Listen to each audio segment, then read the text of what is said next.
manage the game better, in my opinion. It helps me interact with the players more, on the sideline, right? And it helps me be able to discuss something that with somebody upstairs, to get on the defensive headset when an offense is up, vice versa. And so yes, that will be my intent, to let the next offense coordinator call the game.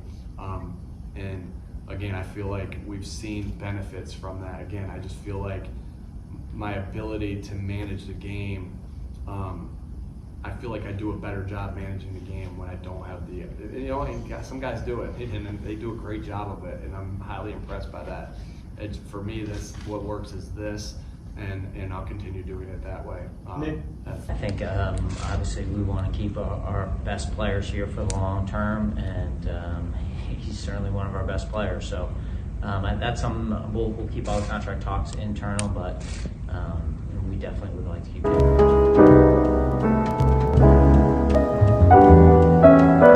Hello everyone, this is Al Kabir, the analyst, and today I'll be talking Howie Roseman want to sign Jalen Hurts long term, and I'm gonna get my thoughts on what I think of Vance Joseph. This is Al Kabir, the analyst. You guys seen the clips in the beginning. Howie Roseman, he said he wants Jalen Hurts long term. He's going to sign him long term. It's going to happen. It's going to happen. I mean, Super Bowl performance that he put up was phenomenal. He even got Travis Kelce. He loved Patrick Mahomes, but he like, man, it was kind of arguably who should have been the MVP. So that speak a lot of volumes, especially Jason Kelce giving him his flowers, the opposing team giving him his flowers. So that means a lot. But I know Jalen Hurts, I know us Eagles fans, we want the ultimate goal. It's to win. It's to win it, I'm hearing like blasphemy things like, well, if Jalen Hurts didn't fumble, he cost us the Super Bowl. I said something like that because when you compare it, we turned the ball over, they didn't.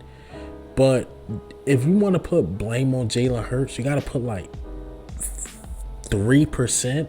It's not really a big percentage, as if I give Jonathan Gannon and the defense blame more than I would give just Jalen Hurts blame. I'm sorry.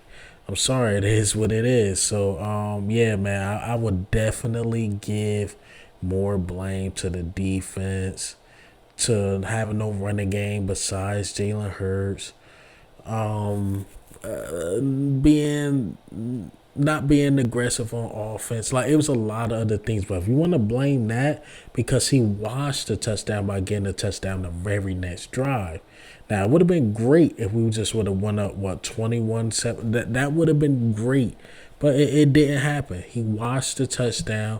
He did everything he could, because I think with any other QB, we probably lose that game because Jalen Hurts, Shane Steichen had some bad play calls, but Jalen Hurts made it look good.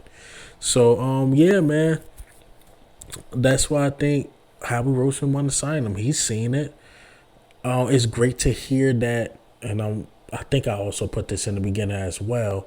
It's also good to hear that Nick Sirianni, he doesn't plan on taking on play calling, and I think that's great. It's just some guys, they not the best at play calling. They know their weakness, and that was my only problem with Doug Peterson. Doug Peterson got stagnant, he got selfish, and he wanted play calling, whereas I think he should have deferred to his offensive coordinator, in my opinion. Because I think Doug Peterson is a leader of men, just like Nick Sirianni, but I believe we should let the offensive coordinator do his job and the defensive coordinator do their job. So that's one of the benefits of coming to the Philadelphia Eagles, is that if you're an offensive coordinator, you're going to play call. You're going to audition to possibly be a head coach. If you're a defensive guy, you know that because Nick Sirianni not even a defensive guy. He's just the leader of men. Maybe he put in his 2 cents here and there of what he want to see, but he's not going to stop you from calling what you want to call. So that's good to hear. That's good to hear. So let's get into Vance Joseph. I think this a Rooney Rule thing. I got to keep it a buck. You interviewing the minority.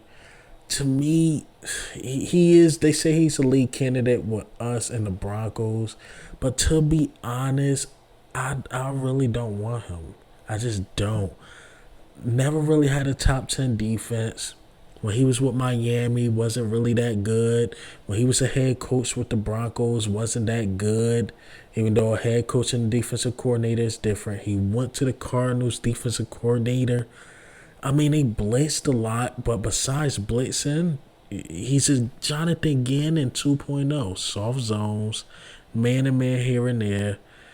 Kind of gets stuck in his ways. And this is what I'm hearing from the fan bases of what I've seen with my own two eyes. Now, the Cardinals, ironic, I happened to watch this game. The Cardinals played the Chiefs too. And man, that had to be one of the worst defensive play calling I ever seen.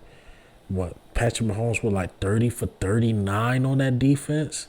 Through 300 man, he got Buda Baker and those guys. Like, the best defensive play calling he had was against the Eagles because he blitzed Jalen Hurts all day, and we played on the sloppy field, and our offensive play calling was bad that game. But that's the best game I've seen him have. But it's not like he had just a resume of just top 10 defense.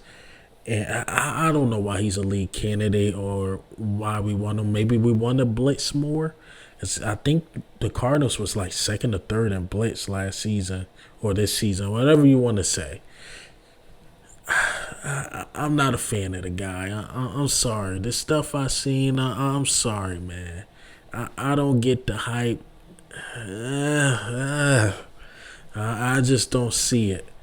But I think we're going to interview. I don't think we're going to pull the trigger like that. I just don't. As far as on the defensive coordinator. But if we hire him, of course, I'm on this side here, Eagle. But man, I think we should open our options for more guys. To me, when it comes to the defensive side, I want an old school guy, but the league's just not going that way.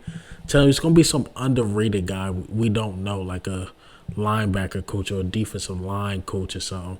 Because one thing I could say about the Eagles, they see the vision before everybody else. We usually don't hire the hot guy like Nick Sirianni. When Howie Roseman said he hired him, it was more like, I think he's going to be hot in the next year or two. But we're going to pick him now. And that's what we did. Even with Doug Peter, like, we just don't pick the hot guy. The last time we really picked the hot guy, it's like Chip Kelly.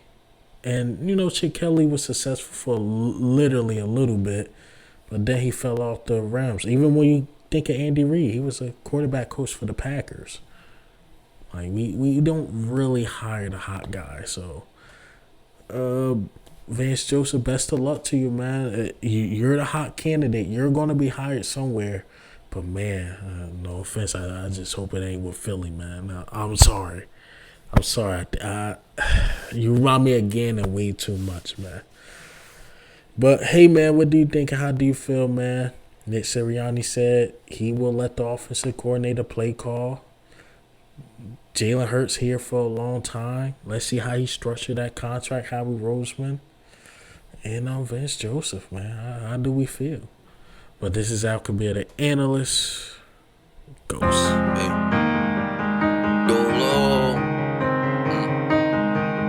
This is my master.